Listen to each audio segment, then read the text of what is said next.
François qui se posait la question suivante.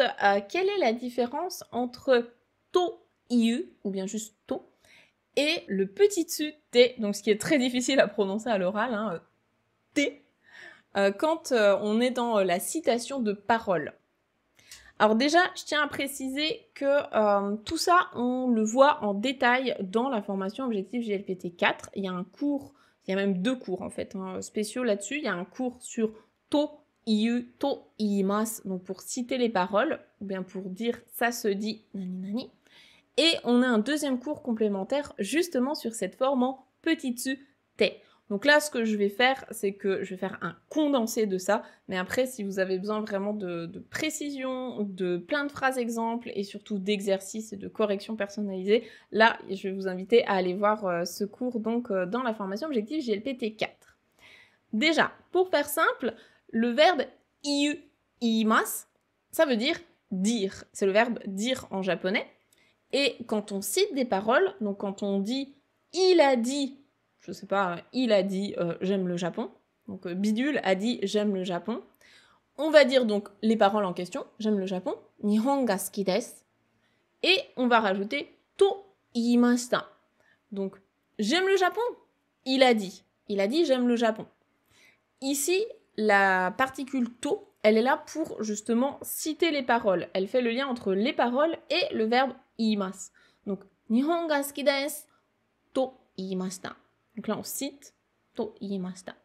Après, pour intégrer ça dans une phrase, il y a toute une structure grammaticale qui est qu'il faut passer vos paroles à la forme neutre, to iimashita, pour littéralement dire « il a dit qu'il aimait le Japon ». C'est comme en français, il y a un petit changement dans la phrase. Je vais pas revenir dessus en détail. Là, on s'intéresse plutôt à ce to iimashita. Donc, to iu, to iimashita, il fonctionne tout simplement comme ça. Et ici, le to, c'est un to de citation de parole. Maintenant, te, donc petit tsu avec un te, qu'est-ce que c'est?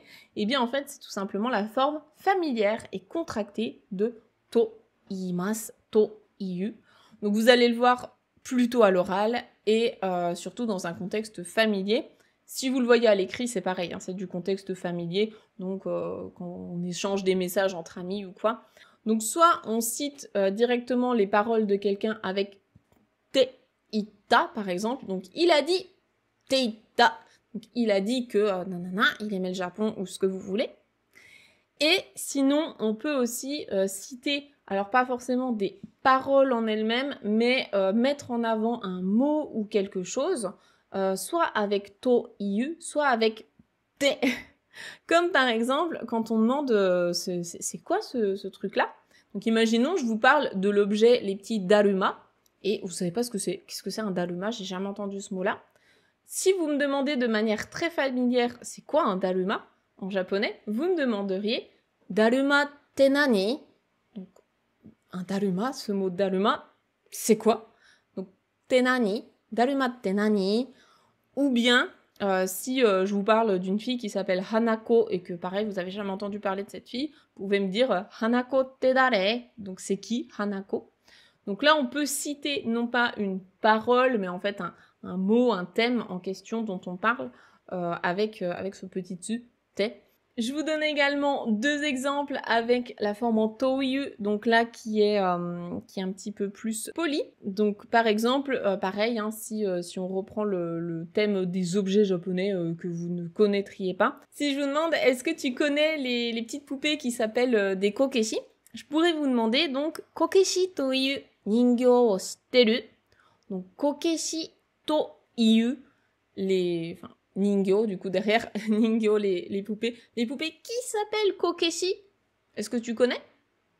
Et puis, dernière phrase exemple, allez là je vais faire un petit peu ma chauvine, je vais dire Besançon to iu machi de umareta. Donc je suis née dans une ville qui s'appelle Besançon, donc Besançon to iu machi, une ville qui s'appelle Besançon. Voilà, ça c'est quelques exemples, il pourrait y en avoir plein d'autres. Je vous laisse du coup découvrir la suite en temps voulu dans la formation N4.